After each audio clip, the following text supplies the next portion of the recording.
Director general Shrimati doctor वंदना सेन,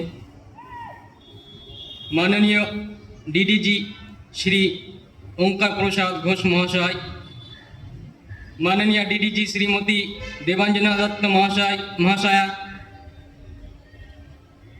सुश्री तमन्ना Sinha madam एवं director Shri मनोजित दास एवं अन्यान्य उपस्थित सकल अफिसार्स एवं आमार सहकर्मी बृंद एवं विभिन्न अतिथिवर्गबृंद के 78तम स्वाधीनता दिवसेर सर्वप्रथमे जानाई आंतरिक अभिनंदन, शुभेच्छा और श्रद्धा एवं आमादेर शहीद वीर सैनिकদের प्रति आमी श्रद्धा ज्ञापन करছি।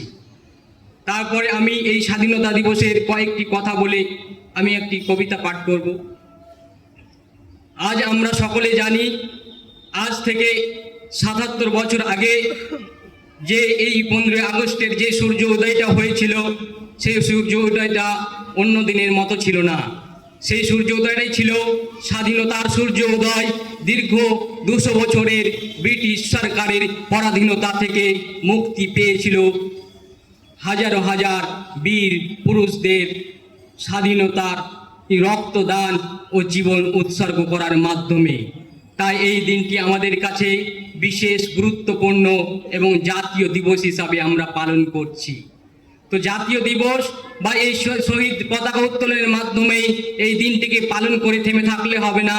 সেই বীর পুরুষদের সেই স্বপ্নগুলোকে বাস্তবায়ন করতে আমাদেরকে সকলকে একসাথে কাঁধে কাঁধ মিলিয়ে এগিয়ে চলতে হবে। তাই আমি প্রথমেই বলি যে আমরা স্বাধীনতা তো পেয়েছি, কিন্তু আমরা কি সম্পূর্ণভাবে সেই স্বাধীনতা পেয়েছি? হ্যাঁ, আমরা স্বাধীনতা পাইনি। কিসে থেকে? দারিদ্রতা থেকে স্বাধীনতা আমরা পাইনি। নারী নির্যাতন থেকে আমরা কিছুদিন আগেই দেখলাম এই কলকাতার মতো জায়গায় একজন কর্মরত অবস্থায় ধর্ষণ করে তাকে খুন করা হয়েছে। এই স্বাধীনতার 77তম বয়স পরে এটা আমাদের কাছে ভারতবর্ষ হিসাবে আমি লজ্জা বোধ করছি। এর ভাষায় প্রকাশ করা যায় না। তারপরে ভারতবর্ষের মতো জায়গায় বেকারত্ব, ধর্মীয় হিংসা, এই সব থেকে আমরা এখনো মুক্ত হতে পারিনি।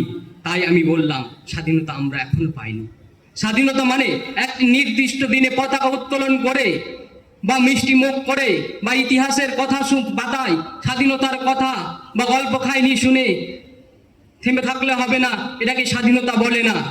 স্বাধীনতা মানে সমস্ত কিছু থেকে মুক্ত, প্রাণ খুলে বাঁচা, যে মানুষের মানুষ হিসাবে বেঁচে থাকার জন্য যে মৌলিক অধিকারগুলি আছে সেগুলি পাওয়া। আর যে স্বাধীনতার জন্য লড়াই লড়েছিলেন যে সমস্ত বীর পুরুষরা, তাদের মধ্যে অন্যতম হলেন নেতাজি সুভাষচন্দ্র বোস, জওহরলাল নেহরু, বিনয় বাদল দীনেশ, ক্ষুদিরাম বসু, এইরকম আরও অনেকে। তাই আমরা আজকে সংকল্প করব, স্বপ্ন দেখব, এক নতুন ভারত তৈরি করব যেখানে এক জাতীয় সংহতি রক্ষা হবে, একে অপরের মধ্যে ভ্রাতৃত্ববোধ হবে। তাহলে আমরা জাতীয় পতাকা এবং স্বাধীনতার মর্যাদা অক্ষুণ্ণ রাখতে পারব।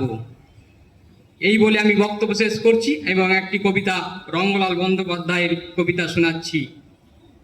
স্বাধীনতাহীনতায় কে বাঁচিতে চাই হে, কে বাঁচিতে চায়? দাসত্ব শৃঙ্খল বল কে পড়িবে পাই হে, কে পড়িবে পাই? কোটি কল্প দাস থাকা নরকের প্রায় হে, নরকের প্রায়। দিনেকের স্বাধীনতা স্বর্গ সুখ তাই হে, স্বর্গ সুখ চাই। সার্থক জীবন আর বাহুবল তার হে, বাহুবল তার। আত্মনাশে যেই করে দেশের উদ্ধার হে, দেশের উদ্ধার। পরহিতে দেশহিতে তার ছিল জীবন হে, তার ছিল জীবন। দেশহিতে মরে